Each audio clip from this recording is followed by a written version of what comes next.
coaching staff with Mr. Playfair coming aboard. Maybe just talk about what you hope he can bring and why he's the right choice here. Well, I mean, I really count obviously on Dave Tippett. They worked together in the past. When I worked with Jeff Blashill, when I worked with Mike Babcock and Scotty Bowman, my feeling is that the head coach needs to put together a staff that he's comfortable with. They've worked together in the past. So he's been an NHL head coach, he's been an assistant coach. They've got a great relationship going back, obviously, to their days in Arizona. So certainly I think it's a great addition to the staff. I don't know Jim that well. Certainly, but Dave has to go to work every day, and they have to get together in the coach's room. So chemistry is very, very important to a coaching staff. And with this trade situation with Yesapuli-Yarvi, how are you approaching this request from them, and what's the likelihood that you will be able to find a deal that makes sense and move, and what's your sense here? I don't have any sense, We're going to just use that. So, if I can get a deal that I think makes sense to the Edmonton Oilers, we'll do something. If we can't, then I'll talk to Marcus Ledo, his agent, next week. The reality is the trading period is this weekend. Next weekend everybody's focused on the development camps and the July 1st free agency and the interview period.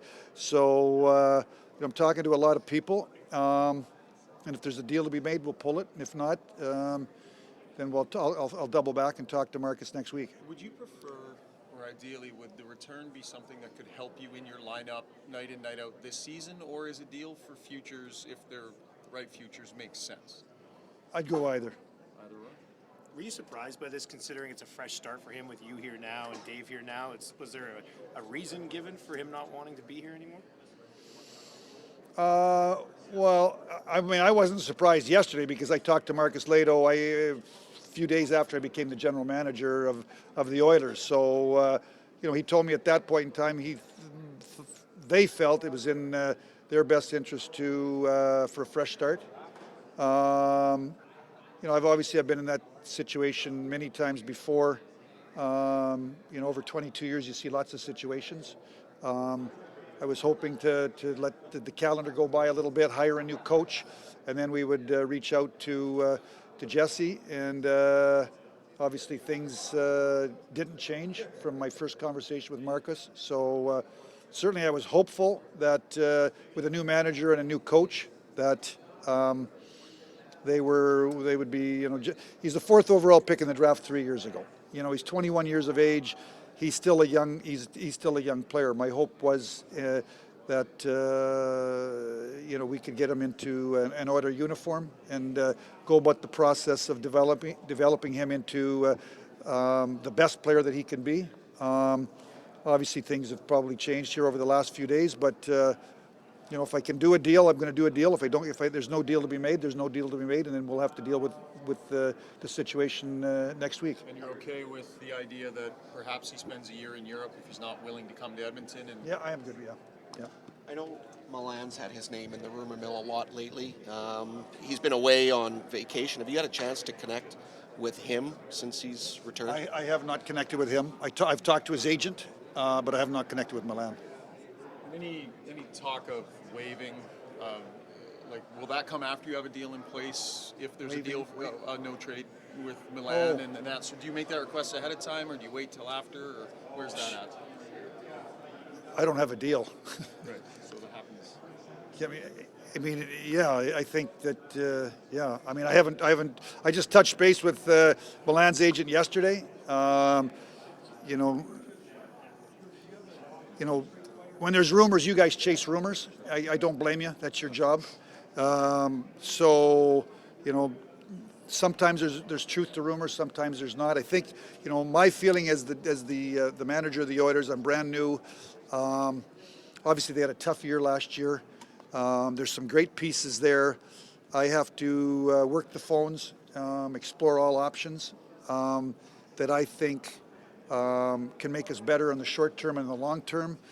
And sometimes names get out in the media, and you have some small conversation that doesn't really lead to anything. Sometimes where there's smoke, there's fire. But when it comes to a player that's got a no move, I don't really, Gustav Nyquist had a no trade. I traded him at the deadline, and as I was just about to the finish line, certainly they signed off, but they were fully aware the Nyquist camp was. I'm only going on experience at the trade deadline, so right now I'm nowhere close to that right now. What are you hoping to accomplish this weekend? And will you be disappointed if you don't add a player that can play on your roster, next year via trade or anything like that? Or No, I'm worried about getting to camp in September. You want the news. I want to make sure that we're in a good spot in September.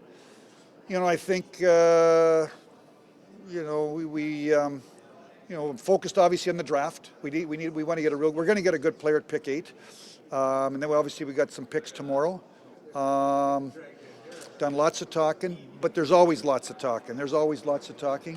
And we'll see if something comes of it. There's lots of talk last year, not a lot of activity though on the draft That's my floor. point. Do you get the sense that talking to other GMs this year that there could be more action than just talk?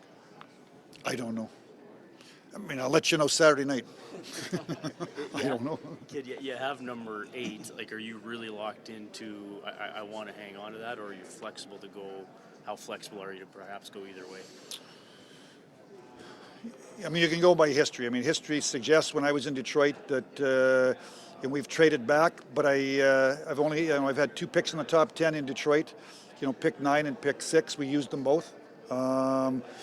If somebody comes and again, I got to answer the phone. If somebody comes with an offer that makes sense to the Edmonton Oilers to go back a little bit, I don't see us going back a long ways. I'd certainly listen. I expect that we're going to pick 8, but again, if something comes up, I would listen.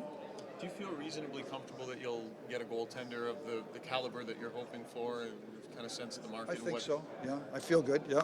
We'll get a goaltender. Yeah. Is this a little bit different, knowing that you've been in the same room for years with the same faces around the table preparing for a draft, and now you're going in? I know you know a few guys, but it's a little bit different, I'm assuming, compared to your days with Detroit. Yeah. Obviously, I worked with those people in Detroit a long time. I had a lot of people in Detroit, and Jim Nill took a lot of them with him to Dallas in 2013 or thereabouts. So obviously put together a new staff in 13. But I sat in the amateur meetings. I was in there. We had, I think, 4 or 5 days listening to them, in May. And I feel good because, Detroit was it was a similar situation to Edmonton. So I was out and about. I was at the World Under-18s. I lived in Detroit.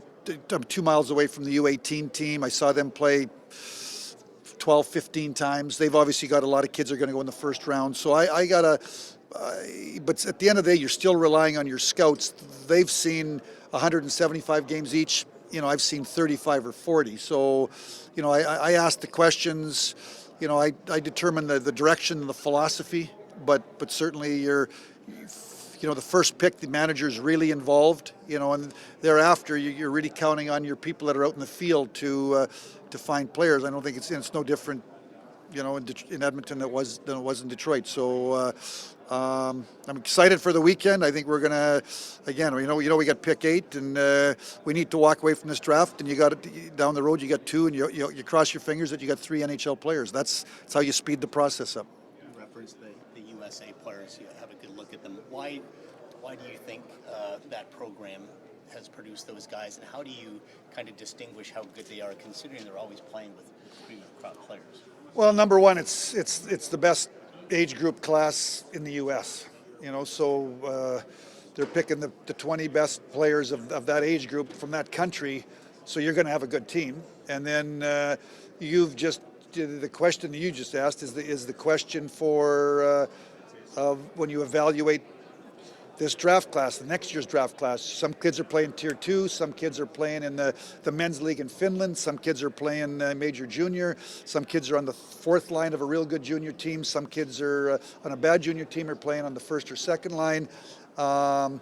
So they come from all over the place. That's the challenge, of trying to evaluate young players. And I think the other challenge of evaluating young players is most of these players have had lots of success, and there's adversity ahead. They're moving into a man's league. and how will they handle adversity. You know, you do all your research, you do all your checking, you do all your talking, but there's still an element of I don't want to use of the unknown as to how they're going to handle adversity, because handling adversity is a big part of being a successful pro. Maybe in that program, though, they blow a lot of teams out and they're very successful. Is it hard to figure that out? Maybe sometimes? Yeah, I mean, this year's team is a generational team. You know, I've been watching a long time. I mean, they've got 7, 8, 9 guys that could go in the first round or the top 10 of the top 40. I mean, that's a generational team. So obviously they had some nights when they blew out their opposition, but they had lots of, they played a college schedule. They didn't win the gold medal in the U18s. They won the bronze. So I mean, they had games where there was challenges, and it was good hockey games. So I mean, that's why you've got a scouting staff when you try to see all those games. You're going to see some nights when they blow out teams, and some nights when they lose 1-0 or whatever they did to the Russians in the semifinals. So you gather all that information and make a decision. And do you agree with those who say that there's probably more than 10 guys NHL ready in the draft this year? You mean to go in the NHL roster this year? No, I don't agree. I don't, but is that it? Thanks, guys. Thank you. Thanks, guys.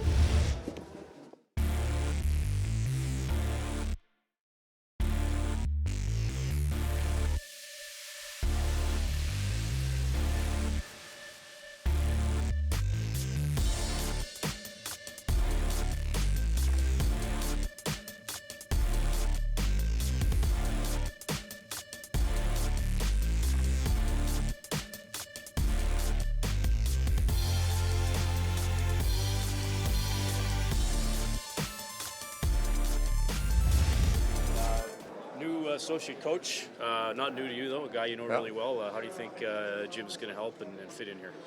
Well, I know Jim very well, and the things that attracted me to him, that I do know him so well. I think the start of our season is very important. I wanted somebody that I'd worked with before there and really have a trust with. Trent Yanni was a good coach, but I'd never worked with him before. So Jim comes in. He's a great teacher. He's had a great rapport with the defensemen that I've been with. You go back right to Calgary when I hired him in Arizona. You look what he did with Giordano and Brody, and then I saw what he did with Ekman Larson in Arizona. So very good teacher, real smart guy, and real strong kind of a teammate for a coaching staff that I'm looking for a very cohesive staff, so he was a natural pick for me. Was this an automatic thing, or No, I had some different discussions around, but kept coming back to Jim.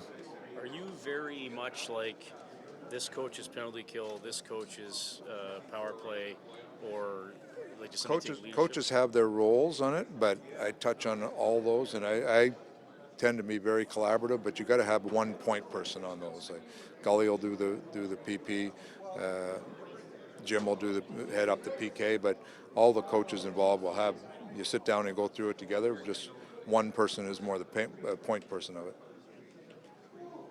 Are you looking to add more guys, or you're set right now? That would be a better question for Ken, but the way I look at our roster right now, I think we could probably use a few guys. Oh, as a coach. Yeah, we knew that part. Yeah.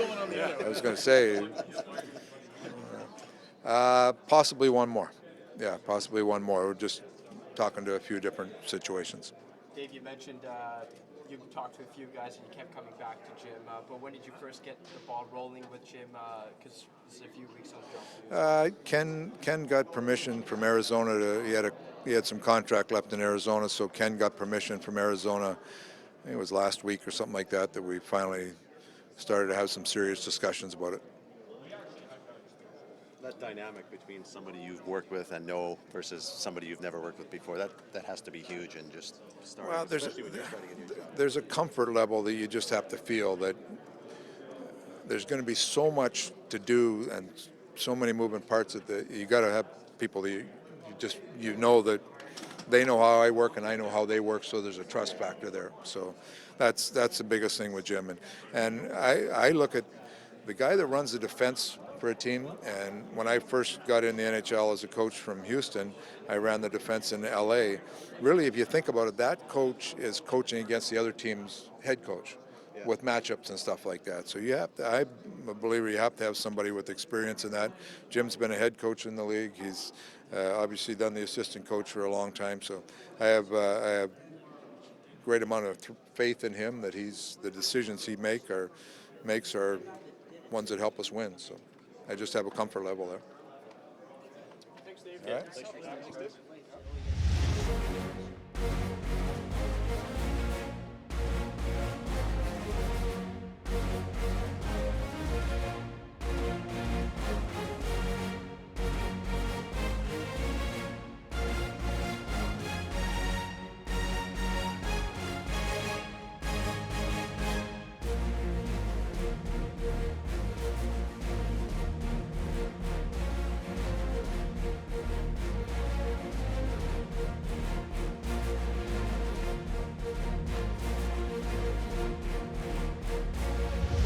Coaches want to coach, competitors want to compete. Have you missed that the last couple of years? Yeah, absolutely. I think that being out of the game gives you a great deal of respect, and you're very grateful for the opportunity when it comes along again. It's obviously the top league in the world, and there's only so many positions, and I think the view from time away really gives you it humbles you, actually. It gives you an opportunity to look at games in a different manner. You're not scouting them to try and be prepared to beat them. You're learning and watching and seeing the changes in the game, and reaching out to my friends in the game and staying in contact with them was a different way of watching it, but it's exciting time to get back to work. Working with defensemen, obviously you got to defend and take care of your own end, but I mean, Tip even mentioned when he was hired, you got to attack with 4 or even 5 guys sometimes. So how does that maybe change you working with a D-corps nowadays? Yeah, I think that the game has evolved to the point where it is a 5-man attack, and I think that when you talk at this time of year, that's a real emphasized point, is how do we get our defense up and rush and joining, and then you, as the season wears on, by the time you get to the Stanley Cup playoffs, is make sure we all can defend well and defend strong, and as you get into the Stanley Cup playoffs and teams in the very end, the players talk about the ability to win 1-0, the ability to defend and play strong in their own zone and lock games down. So I think that we all want the defensemen and the group to attack offensively, but the responsibility and accountability to play without the puck and defend and the details away from the puck will be established, in September. And I think it's not a mindset of saying they can't do something offensively. It's just the accountability and the responsibility and the belief that play without the puck is an important part of winning.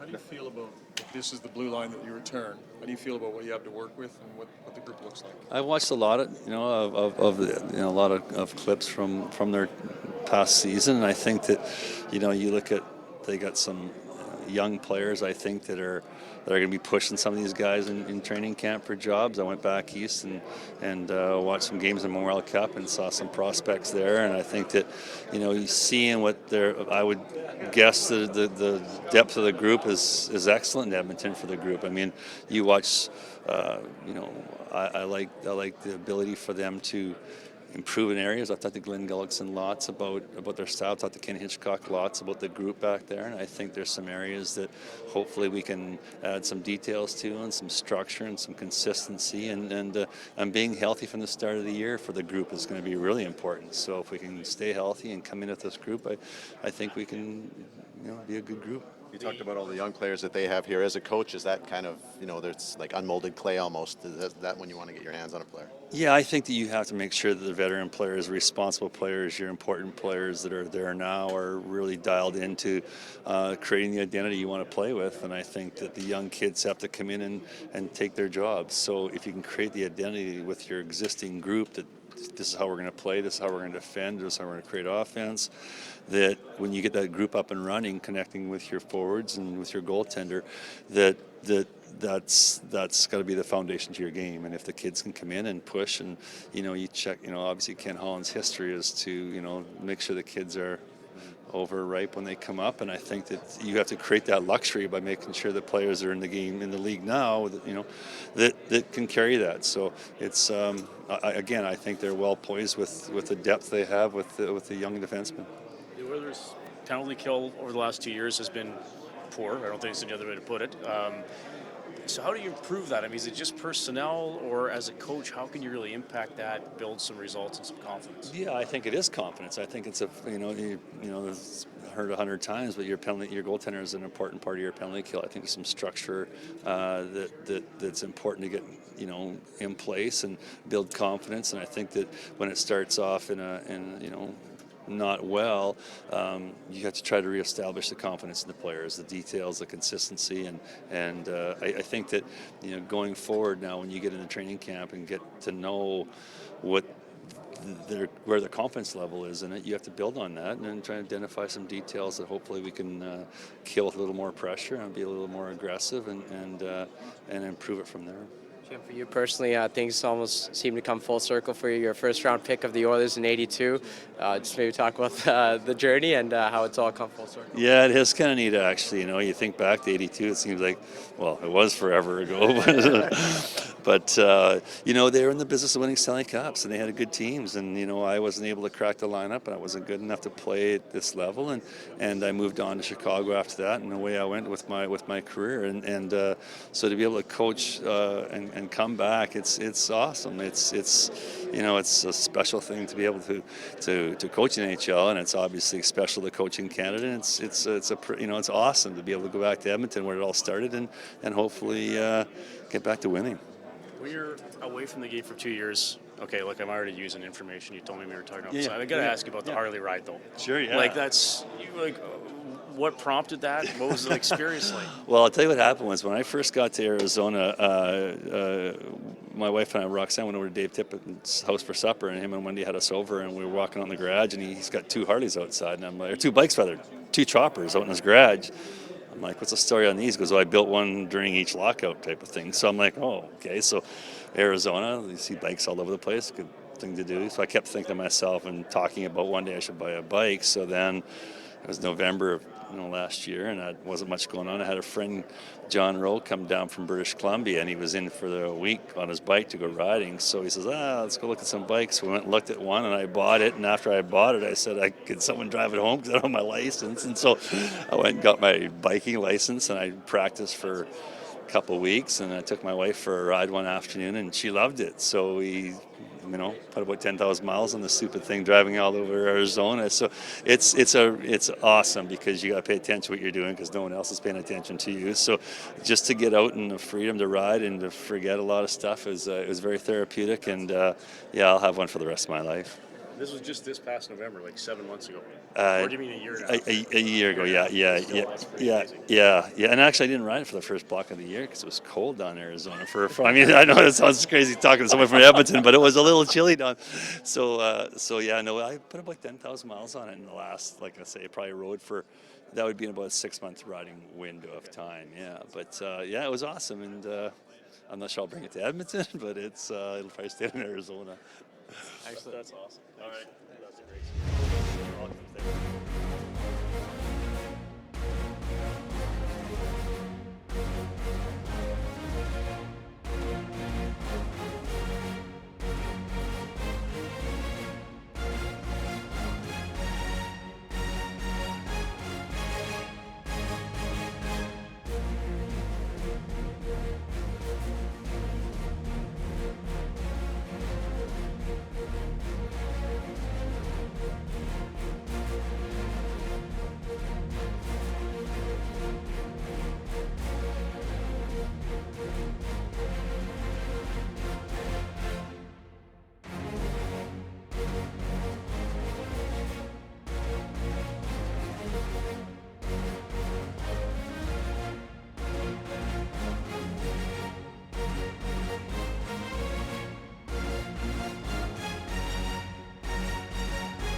And now we are pleased to be joined by the newest member of the Oilers coaching staff, Associate Coach Jim Playfair. Jim, thanks so much for taking some time for us. My pleasure. Thanks for having me. Jim, this is a new organization in your coaching career, but there's a familiar face head-manning this staff in Dave Tippett. Maybe talk about your relationship with Dave. Well, Dave and I have worked together, for the block of time in Arizona, and it's worked out very well for us personally. It hasn't been the success on the ice that obviously we'd like to have seen, but I think that the style of play we like to play, the interactions from the day-to-day basis, the way we see the development of players, the way we see structure in the game, the way we prepare for the opposition has become very familiar to each other, and I think that having a little bit of head coaching experience in the game is important for the head coach. I think it's a two-coach league in the sense that two guys are really in charge, and the rest of your staff are supporting the direction you're taking the group in, and I think that's probably the biggest connection we have. Jim, you talked about the familiarity and the trust factor. Was that a big reason why you chose to come to Edmonton? Yeah, I think that we both look at the opportunity now to get back in the game. We've been both out for a while, and the opportunity to come in, obviously with Kenny Holland and having Glenn Gullickson we both know we have a history with Glenn. We both know him very well, and we think that the ability to have our staff together is exciting, and it gives us the opportunity to hopefully take this. Continue to push this organization back into the winning columns and consistently doing ourselves. I think the details of the game, we both see the growth in the game. We've watched some adjustments from afar for the last little while, and we're energized and excited to get going. Jim, maybe talk about your hiring process with Dave, when he first reached out, and what are some of the preliminary conversations you've had with him?